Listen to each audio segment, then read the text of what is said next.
ಅರ್ಜುನ, ಏನು ಅಣ್ಣ ನೀನು ಈ ತಟ್ಟೆ ಹಿಡಿದು ಭಿಕ್ಷೆ ಬಿಡುತ್ತಿರುವೆಲ್ಲ ಅಣ್ಣ?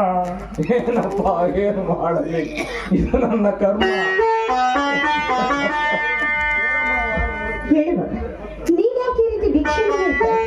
ಶ್ರುತಿ, ಏನೆಂದು ಹೇಳಲಿ ಶ್ರುತಿ?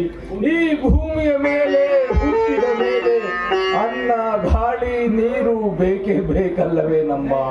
ಆದರೆ ಈ ಪಾಪಿಗೆ ಅವುಗಳೇ ಸಿಗುತ್ತಿಲ್ಲವಲ್ಲ ಶ್ರುತಿ, ಅವುಗಳೇ ಸಿಗುತ್ತಿಲ್ಲವಲ್ಲ. ಅಣ್ಣ, ಏನಣ್ಣ ಹೇಳುತ್ತಿರುವುದು? ಒಂದು ಸ್ವಲ್ಪ ಬಿಡಿಸಿಯಲ್ಲಿ ಹೇಳು ಅಣ್ಣ. ಹೇಳ್ತೀನಪ್ಪ, ಹೇಳ್ತೀನಿ. ನಾನು ಜೈಲಿಂದ ಬಿಡುಗಡೆಯಾಗಿ ಬಂದ ಮೇಲೆ ಅರಮನೆಗೆ ಹೋಗಿದ್ದೆ. ಅಲ್ಲಿ ಕಾಂಚನ ನನಗೊಂದು ತುತ್ತು ಅನ್ನವನ್ನು ನೀಡದೆ ಹೊರದಬ್ಬಿದಳಪ್ಪ, ಹೊರದಬ್ಬಿದಳು. ಹಸಿದ ಹೊಟ್ಟೆಯನ್ನು ತುಂಬಿಸಲು ನಾನು ಈ ರೀತಿ ಭಿಕ್ಷೆಯನ್ನು ಎತ್ತುತ್ತಿದ್ದೆ ಅರ್ಜುನ, ಭಿಕ್ಷೆಯನ್ನು ಎತ್ತುತ್ತಿದ್ದೆ. ಕಾಂಚನ, ಬೀದಿಯಲ್ಲಿ ಬಿದ್ದಿದ್ದ ನಿನ್ನನ್ನು ಆಶ್ರಯ ಕೊಟ್ಟ ಈ ನನ್ನ ಅಣ್ಣನನ್ನು ಮನೆಯಿಂದ ಹೊರಹಾಕಿದ್ಯಾ ರಾಕ್ಷಸಿ? ನಾನು ನಿನ್ನನ್ನು ಸುಮ್ಮನೆ ಬಿಡುವುದಿಲ್ಲ. ನಿನ್ನ ರಕ್ತದ ರುಚಿಗಾಗಿ ನನ್ನ ಮಚ್ಚಿಯಿಂದ ನಿನ್ನೆ ಕೊಚ್ಚಿ ಹಾಕಲಿದ್ದರೆ ನನ್ನ ಹೆಸರು ಅರ್ಜುನನೇ ಅಲ್ಲ. ಬೇಡ ಅರ್ಜುನ, ಬೇಡ. ನಿನ್ನ ಆವೇಶ ಒಳ್ಳೆದಲ್ಲಪ್ಪ, ಸಮಾಧಾನ ಮಾಡಿಕೊ. ಶಿವಣ್ಣ, ಮನೆಗೆ ಬಾ. ಏ ಸೂರ್ಯ, ಅಣ್ಣ ಬರುವುದಿಲ್ಲ. ನನ್ನ ಕೇಳ್ತೇನೆ ಅಣ್ಣ. ಅದು ನೀನು ಹೇಳಬೇಡ. ಯಾಕೆ? ನಾನು ಹೇಳ್ತಿರುವ ಮಾತು ನಿನಗೆ ಅರ್ಥ ಆಗಲಿಲ್ಲವೇನು? ನೀನು ಯಾರೆಂದು ಕೇಳಬೇಕು? ನಾನು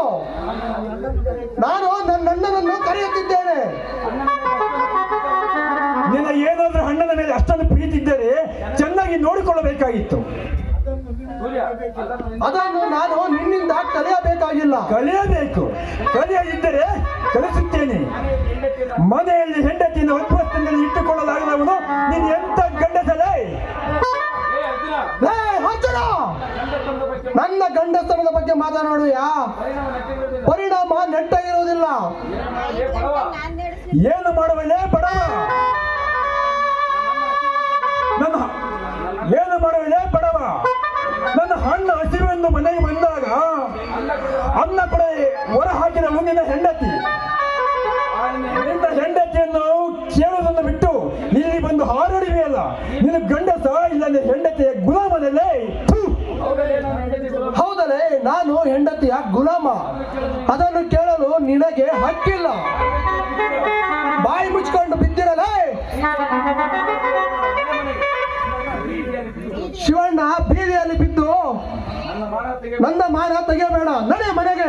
ಇಲ್ಲ ಸೂರ್ಯ, ನಾನು ಬರುವುದಿಲ್ಲ. ನೀನು ಬರದಿದ್ದರೆ ಆಸ್ತಿಯಲ್ಲಿ ಪಾಲು ತಗೋ.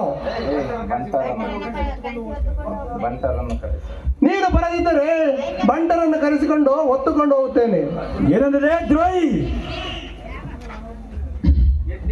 ಎತ್ತಿ ಹಾಡಿಸಿದ ನನ್ನ ಅಣ್ಣನನ್ನು ಒತ್ತುಕೊಂಡು ಹೋಗಿ ಎಂದೇವೆಲ್ಲ ಕರಸಲಿ ತಾಕತ್ತಿದ್ದರೆ ನನ್ನ ಬಂಟರನ್ನ, ನನ್ನ ಅಣ್ಣನ ಮೇಲೆ ಕೈ ಹಾಕಿದವರನ್ನ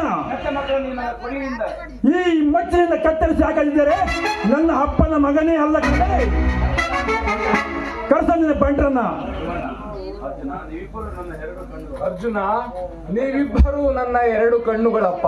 ನೀವಿಬ್ಬರು ಹೀಗೆ ಜಗಳವಾಡಿ ಯಾವ ಕಣ್ಣಿಗೆ ನೋವಾದರೂ ನನಗೆ ನೋವಾಗುವುದಪ್ಪ. ನೀವು ಜಗಳ ಮಾಡಬೇಡಿ.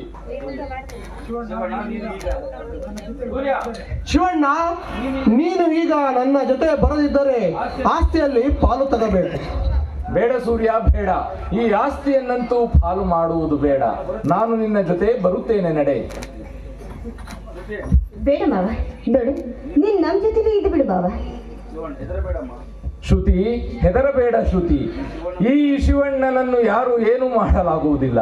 ಯಾಕೆಂದರೆ ಇದು ಧರ್ಮದ ಪಿಂಡ ಶ್ರುತಿ, ಧರ್ಮದ ಪಿಂಡ. ನಡೆ ಸೂರ್ಯ, ಹೋಗೋಣ. ಬಾವ, ನೋಡು, ಶಿವಣ್ಣ ಮಾವನನ್ನ ಸೂರ್ಯ ಮಾವ ಕರ್ಕೊಂಡು ಹೋಗ್ತಾ ಇದ್ದಾರೆ. ಮುಂದೆ ಏನಾದ್ರೂ ಆಗಬಾರ್ದ ಅನಾಹುತವಾದ್ರೆ ಏನ್ ಮಾಡ್ಬೇಕು ಮಾವ? ಶ್ರುತಿ, ಹಾಗೇನು ಆಗುವುದಿಲ್ಲ. ಒಂದು ವೇಳೆ ಹಾಗೇನಾದರೂ ಆದರೆ ಕಾಂಚನೆಗಳು ಮತ್ತೆ ಸೂರ್ಯನಿಗೆ